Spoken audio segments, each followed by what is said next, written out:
এই স্পাইডারম্যান, তুই আমার রাস্তা আটকালি কেন? আমাকে বাড়িতে যেতে দে। আরে হাল্ক, আজকে তো তোকে বাড়িতে যেতে দেবো না। এদেখ আমার কাছে জম্বি স্পাইডার আছে, এবার দেখি তোর কাছে কে আছে। আরে স্পাইডারম্যান, এত বড় কথা। এদেখ আমি তোদের বাপকে নিয়ে আসছি, এবার দেখি তোরা কাকে নিয়ে আসস। আরে হালকে বলে কি, এদেখ আমার কাছে ক্যাপ্টেন আমেরিকা হাল্ক আছে, এবার দেখি তোর কাছে কোন ম্যান আছে। আরে স্পাইডারম্যান, এত বড় কথা। এদেখ আমার কাছে বডি বিল্ডার হাল্ক আছে, এবার দেখি তোর কাছে কোন ম্যান আছে।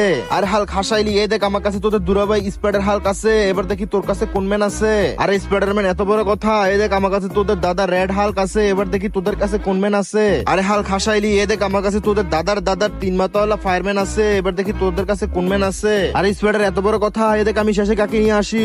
বন্ধুরা, হাল্ক শেষে কাকে নিয়ে আসলো সেটা দেখার আগে বন্ধুরা, তুমি তো সে যে বিনা কারণে বিভিন্ন জায়গায় লাইক এবং সাবস্ক্রাইব করেছো। কখনো কি আল্লাহর জন্য লাইক এবং সাবস্ক্রাইব করেছো? যদি তুমি মন থেকে আল্লাহকে ভালোবেসে থাকো তাহলে অবশ্যই ভিডিওতে লাইক দিয়ে চ্যানেলটি এখনই সাবস্ক্রাইব করো। আর তোমার হাতে সময় থাকলে অবশ্যই আল্লাহর নামটি কমেন্ট করে যেও। এই দেখ, আমি তোদের জন্য এলিয়েন হাল্ক নিয়ে আসছি। এবার তোরা কি করবি? আমাদের এলিয়েন হাল্ক তো তোদের পাড়িয়ে মেরে ফেলবে।